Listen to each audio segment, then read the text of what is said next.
اعوذ باللہ من الشیطان الرجیم بسم اللہ الرحمن الرحیم یا ایہا المدثر قم فانذر وربک فکبر وثیابک فطہر۔ یہ سورہ مدثر ہے جو 56 آیات اور 2 رکوعات پر مشتمل ہے۔ اس میں ابتدا میں یہ پیارا خطاب حضور صلی اللہ علیہ وسلم سے ہے۔ جب آپ علیہ الصلاۃ والسلام پر سب سے پہلی وحی اقرأ بسم ربک الذی خلق نازل ہوئی تو پھر کچھ عرصے تک وحی کا نزول نہیں ہوا۔ حضرت جابر رضی اللہ عنہ فرماتے ہیں کہ رسول اللہ صلی اللہ علیہ وسلم نے فرمایا کہ میں ایک دن جا رہا تھا کہ میں نے آسمان سے آواز سنی، نظر اٹھائی تو دیکھا کہ جو فرشتہ میرے پاس غار حرا میں آیا تھا وہی آسمان اور زمین کے درمیان ایک کرسی پر بیٹھا ہوا ہے۔ اسے دیکھ کر مجھ پر رعب طاری ہو گیا۔ میں واپس گھر پہنچا اور وہی بات کہی، زملونی زملونی، مجھے کپڑا اوڑھاؤ، مجھے کپڑا اوڑھاؤ۔ اس موقع پر اللہ تعالیٰ نے یہ آیات نازل فرمائی، یا ایھا المدثر قم فانذر وربک فکبر وثیابک فطہر والرجز فاہجر۔ اس کے بعد مسلسل وحی آنے لگی اور آتی رہی۔ ان آیات مبارکہ میں رسول اللہ صلی اللہ علیہ وسلم کو اولاً تو یا ایھا المدثر سے مخاطب فرمایا، کیونکہ اس وقت آپ علیہ الصلاۃ والسلام کپڑا اوڑے ہوئے تھے، تو اسی انداز کو ذکر فرمایا اور اسی مناسبت سے اس سورت کا نام ہی سورہ مدثر ہے۔ پھر آپ علیہ الصلاۃ والسلام کو حکم فرمایا، قم فانذر، آپ کھڑے ہو جائیں اور ڈرائیں۔ اس آیت مبارکہ میں آپ صلی اللہ علیہ وسلم کو اللہ کی توحید کی طرف دعوت دینا اور کفار کو ڈرانے کا حکم دیا گیا ہے۔ دوسرا حکم فرمایا وَرَبَّكَ فَكَبِّرْ، اور اپنے رب کی بڑائی بیان کیجئے، یعنی اپنے رب کی عظمت اور کبریائی کا اعتقاد بھی رکھے اور اسے بیان بھی کیجئے۔ چنانچہ اللہ کی بڑائی بیان کرنا نماز کی شروع میں ہی مشروع ہو گیا۔ نماز کی ابتدا اللہ اکبر، اللہ کی کبریائی اور اللہ سب سے بڑا ہے، اسی سے نماز کی ابتدا ہوتی ہے۔ آگے اللہ کا ارشاد ہے وَثِيَابَكَ فَطَهِّرْ، اور اپنے کپڑوں کو پاک رکھو، وَالرُّجْزَ فَاهْجُرْ، اور بتوں سے علیحدہ رہو، وَلَا تَمْنُنْ تَسْتَكْثِرْ، اور کوئی احسان اس نیت سے نہ کرو کہ زیادہ وصول کر سکو، یعنی کسی کو اس نیت سے کوئی تحفہ دینا کہ جواب میں وہ اس سے زیادہ دے، اس آیت کی روح سے ممنوع ہے۔ اس طرح کرنے سے اپنے آپ کو بچائیں۔ اگلی آیت میں آپ علیہ الصلاۃ والسلام کو ارشاد ہے وَلِرَبِّكَ فَاصْبِرْ، اور اپنے رب کے لیے صبر کیجیے۔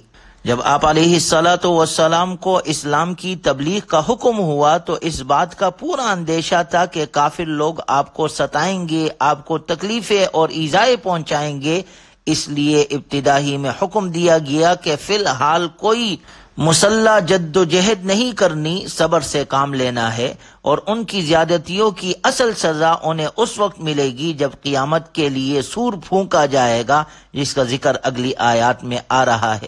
فَإِذَا نُقِرَ فِي النَّاقُورِ فَذَلِكَ يَوْمَئِذٍ يَوْمٌ عَسِيرٌ عَلَى الْكَافِرِينَ غَيْرُ يَسِيرٌ، پھر جب سور میں پھونک مار دی جائے گی تو وہ بڑا مشکل دن ہوگا، کافروں کے لیے وہ آسان نہیں ہوگا۔ ذرنی ومن خلقت وحیدا، اللہ کا ارشاد ہے اس شخص کا معاملہ مجھ پر چھوڑ دو جسے میں نے اکیلا پیدا کیا ہے۔ وجعلت له مالا ممدودا، اور اس کو مال دیا جو دور تک پھیلا پڑا ہے۔ وبنین شہودا، اور بیٹے دیے جو سامنے موجود رہتے ہیں۔ ومہدت له تمہیدا، اور اس کے لیے ہر کام کے راستے ہموار کر دیے ہیں۔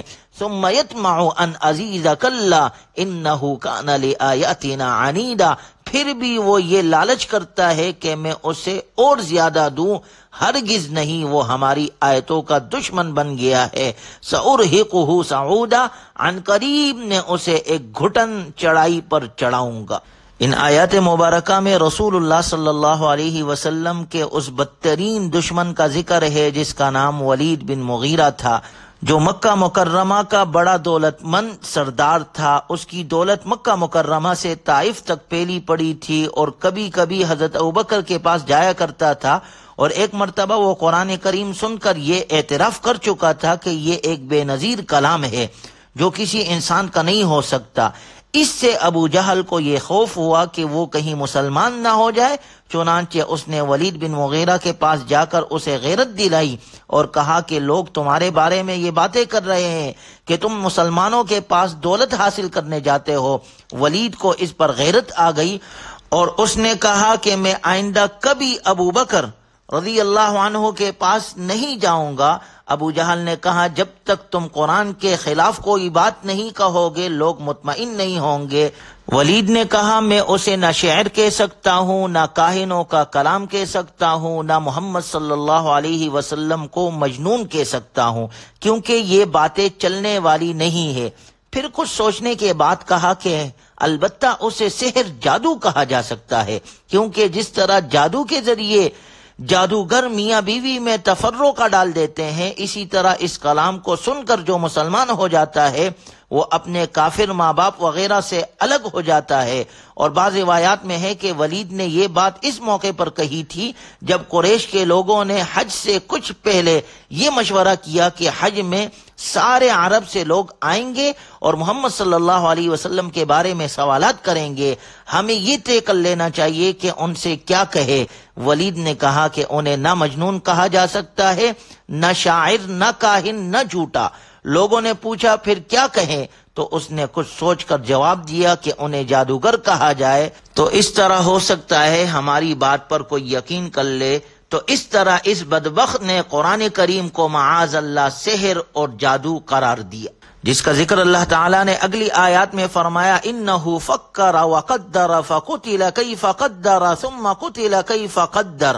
اس کا حال تو یہ ہے کہ اس نے سوچ کر ایک بات بنائی، یعنی یہی بات بنائی کہ قرآن کریم کو نہ شاعری کہہ سکتے ہیں نہ کہانت، البتہ کہنے لگا اس کو جادو کہہ سکتے ہیں، نعوذ باللہ۔ اللہ نے فرمایا فقتل کیف قدر، خدا کی مار ہو اس پر کیسی بات بنائی، ثم قتل کیف قدر، دوبارہ خدا کی مار ہو اس پر کہ یہ کیسی بات بنائی اس نے، ثم نظر، پھر اس نے نظر دوڑائی، پھر منہ بنایا اور زیادہ منہ بنایا، ثم ادبر واستکبر، پھر منہ پھیرا اور تکبر ظاہر کیا، پھر بولا فقال ان ھذا الا سحر یؤثر، یہ تو ایک جادو ہے جو منقول ہوتا ہوا آ رہا ہے، ان ھذا الا قول البشر، یہ کچھ نہیں مگر آدمی کا کلام ہے۔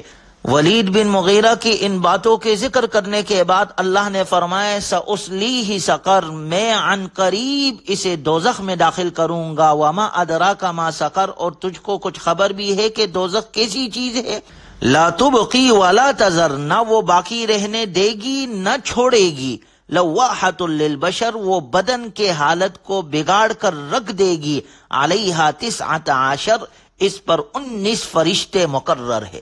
سورت کے اختتام میں اللہ تبارک و تعالی کا ارشاد مبارک ہے کل نفس بما کسبت رہینہ، ہر شخص اپنے اعمال کے بدلے کا مرہون ہوگا سوائے اصحاب یمین کے، یعنی جس طرح قرض کی توثیق کے لیے کوئی چیز گروی رہن رکھی جاتی ہے، اگر قرض ادا نہ ہو تو قرض خواہ اسے بیچ کر اپنا حق حاصل کرتا ہے، اسی طرح کافر اس طرح رہن رکھا ہوا ہے کہ یا تو ہدایت کا راستہ اختیار کر لے ورنہ اس کا پورا وجود دوزخ کا ایندھن بنے گا۔